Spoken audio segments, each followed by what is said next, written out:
Hello friends, welcome back to this channel. My name is Dinesh Chandra और मैं आपके लाया हूँ आज का ये लेसन। आज के लेसन में हम सीखने वाले हैं कि अपने गिटार के लिए कौन सी स्ट्रिंग चूज की जाए। ठीक है, तो स्ट्रिंग चूज करने के लिए कौन कौन सी चीज़ें देखनी चाहिए, कौन कौन सी चीज़ें इंपॉर्टेंट होती हैं, स्ट्रिंग चूज करने के टाइम कौन सा गेज चूज करना चाहिए और कौन सी कंपनी आपको चूज़ करनी चाहिए, सब आपको मैं आज बताऊंगा। आपके सारे डाउट्स जो हैं स्ट्रिंग्स के रिगार्डिंग वो सब इस लेसन को देखने के बाद क्लियर हो जाएंगे।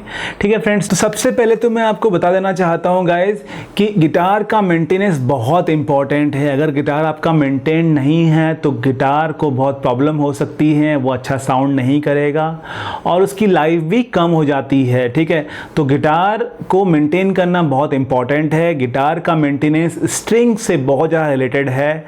ठीक है, तो सबसे इंपॉर्टेंट चीज़ आपको याद रखनी है कि अगर आप गिटार को बहुत दिन तक नहीं बजाने वाले हैं, लाइक आप 1 वीक तक या 2 वीक तक आप गिटार को टच नहीं करने वाले हैं, you are moving out of station and you are sure that another 15-20 days you are not going to play your guitar, at that time what you have to do, you have to loose all the strings. ठीक है, तो guitar की strings को आप loose करके घर में रख के जाएं। अगर आपका गिटार टाइट है, ट्यून्ड है और आप छोड़ के जा रहे हैं तो उसमें क्या प्रॉब्लम होता है, नेक बेंड होने का प्रॉब्लम हो सकता है। ठीक है, या आपका ब्रिज जो है वो निकल सकता है। ठीक है, तो इसलिए अगर आप प्ले नहीं करने वाले हैं बहुत टाइम तक, बहुत लंबे टाइम तक, तो आपको गिटार को लूज करके जाना होता है। ओके, मैंने बहुत सारे लोगों को देखा है जो स्टार्टिंग में गिटार परचेज कर लेते हैं बट आफ्टरवर्ड सीखते नहीं हैं, तो उनका गिटार ऐसे ही पड़ा रहता है। तो मैं उन लोगों से भी सजेस्ट करूंगा कि अगर ऐसा करना है तो गिटार को लूज करके रखें, अदरवाइज उसका नेक बेंड हो जाएगा। ठीक है, तो ये इंपॉर्टेंट चीज़ है, बहुत ही इंपॉर्टेंट चीज़ है जो आपको करनी है। उसके अलावा गिटार की स्ट्रिंग्स जो हैं वो चेंज करते रहना चाहिए। ठीक है, वो डिपेंड करता है आप गिटार कितना बजाते हो, कितना आप यूज करते हो। अगर आप एक रेगुलर प्लेयर हैं, आप रेगुलरली गाने प्ले करते हो, रिकॉर्ड करते हो, शोज करते हो, परफॉर्मेंस देते हो, तो आपको मंथली गिटार की स्ट्रिंग्स चेंज करते रहनी चाहिए। ठीक है, आप एक बेसिक लर्नर हैं, इन दैट केस आप 2-3 महीने तक भी गिटार की स्ट्रिंग्स को चला सकते हो या उससे भी थोड़ा ज़्यादा चला सकते हो। लेकिन क्या होगा, जैसे जैसे स्ट्रिंग्स की एज बढ़ती रहेगी आपको स्ट्रिंग्स का साउंड सेम नहीं मिलेगा, डेफिनेटली उसमें कुछ डिफरेंस रहेगा। ठीक है, तो स्ट्रिंग्स का चेंज होना भी बहुत इंपॉर्टेंट है, ये भी आपके गिटार के मेंटेनेंस में यूज होता है। उसके बाद आते हैं गिटार स्ट्रिंग्स के गेज के ऊपर। अब आप बोलोगे गाइस गेज क्या होता है? गेज कुछ नहीं है, स्ट्रिंग का डायमीटर है एक्चुअली। ठीक है, तो ये बहुत इंपॉर्टेंट पैरामीटर है। मैं यहाँ पे दिखाता हूँ आपको 4 यहाँ पे मेरे पास स्ट्रिंग्स के सेट हैं जो अलग अलग गेज के हैं, आपको यहाँ पे दिख रहे होंगे। ठीक है, यहाँ पे आप देख सकते हैं ऊपर एक नंबर लिखा हुआ है।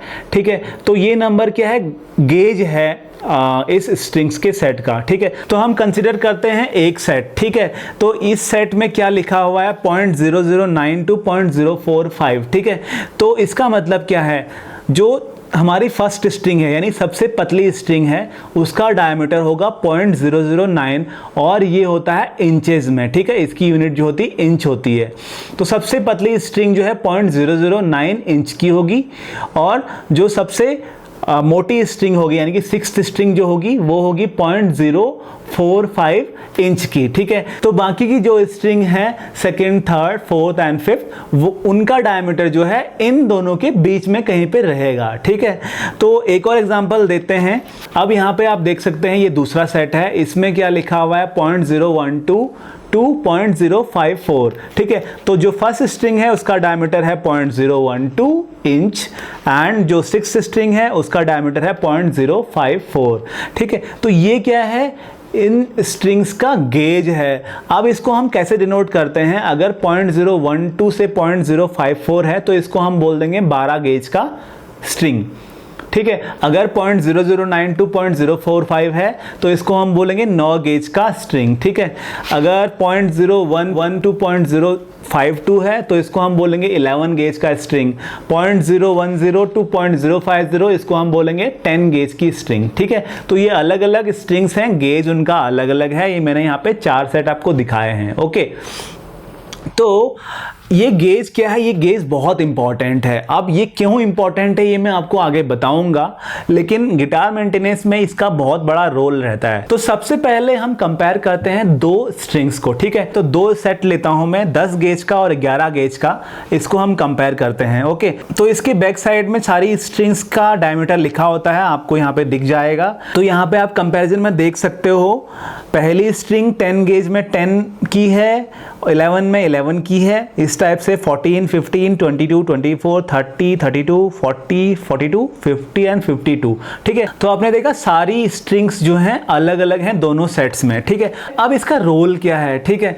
आप जितनी पतली स्ट्रिंग आपके गिटार पे लगाओगे, आपका गिटार को टेंशन उतना कम मिलेगा, ठीक है। जितनी मोटी गिटार स्ट्रिंग्स आप लगाओगे उतना ज़्यादा टेंशन आपके गिटार को मिलेगा, ठीक है। आपका गिटार का नेक जो है वो उतना टेंशन में रहेगा, ठीक है। तो ये ध्यान रखना है, आपको करेक्ट गेज का स्ट्रिंग लगाना है अपने गिटार पे। अगर आप रॉन्ग गेज की स्ट्रिंग्स अपने गिटार पे लगाओगे तो आपका गिटार टूट सकता है, आपका गिटार का नेक बेंड हो सकता है, आपके गिटार का ब्रिज भी बाहर निकल सकता है, ठीक है। तो ये ध्यान रखना है आपको। तो जैसे कि हमने ये दोनों स्ट्रिंग्स कंपेयर की थी, आपने देखा था कि 10 गेज की जो स्ट्रिंग्स हैं वो पतली हैं। वो क्या है, आपको प्ले करने के लिए इजी रहेंगी अगर आप एक बिगिनर हैं तो, बिकॉज आपको आपके फिंगर से कम प्रेशर उन पे डालना पड़ेगा, ओके। लेकिन सेम टाइम अगर आप हाई गेज की स्ट्रिंग्स को बिगिनिंग में प्ले करोगे तो क्या होगा, प्रेशर जो है आपको फिंगर्स का ज़्यादा देना पड़ेगा, आपकी फिंगर जो है ज़्यादा पेन करेंगी, ठीक है। सेम टाइम जो पतली स्ट्रिंग्स रहती हैं वो मेटेलिक साउंड निकालती हैं, तो वो मेटेलिक साउंड के लिए बहुत अच्छी रहती हैं। लेकिन जो मोटी स्ट्रिंग है वो बेस साउंड के लिए बहुत अच्छी रहती हैं। जैसे जैसे आप गेज चेंज करोगे आपकी गिटार के साउंड बदलता है, ओके।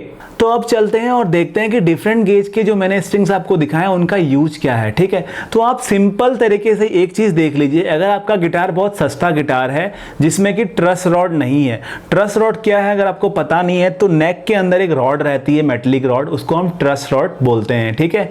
तो अगर आपके गिटार में ट्रस रॉड नहीं है, आपका गिटार बहुत सस्ता है, विद इन 2000 या 2500 का गिटार है, तो उस गिटार की स्ट्रेंथ जो है कम रहेगी। उस गिटार में मैं आपको रिकमेंड करूंगा कि आप लो गेज की स्ट्रिंग्स यूज करें, आप 9 गेज की स्ट्रिंग उसमें यूज करें, ठीक है। उसके बाद अगर आपका गिटार 2000 से 3000, 4000, 5000 तक का भी है तो उसमें आप जो है 10 गेज की स्ट्रिंग्स यूज करें, वो आपके गिटार के लिए परफेक्ट रहेंगी। बिकॉज सस्ता गिटार है तो उसमें स्ट्रिंग टेंशन कम रहनी चाहिए।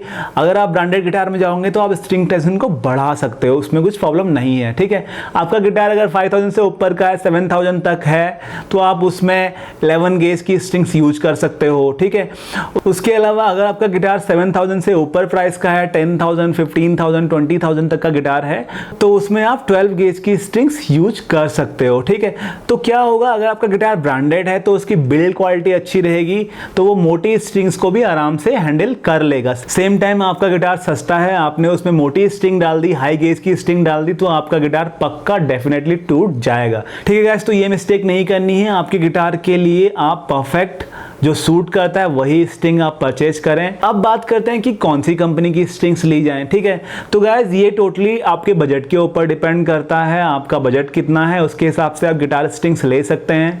लेकिन मैं यहाँ पे आपको ये रिकमेंड करूंगा कि आप बहुत ज़्यादा डुप्लीकेट स्ट्रिंग्स में मत जाइए, ठीक है। थोड़ा ब्रांड के बारे में सोचिए, चाहे तो आपको आपका बजट थोड़ा एक्सटेंड करना पड़े तो आप एक्सटेंड कीजिए।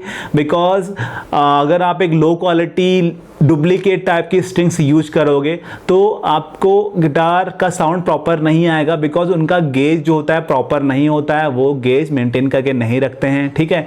तो ये प्रॉब्लम हो सकती है। ऐसी स्ट्रिंग्स को आप इमरजेंसी के लिए रख सकते हो, कभी आपकी स्ट्रिंग टूटती है तो आप इमीडिएटली चेंज कर सकते हो, तो इस काम के लिए वो स्ट्रिंग्स को आप रख सकते हो।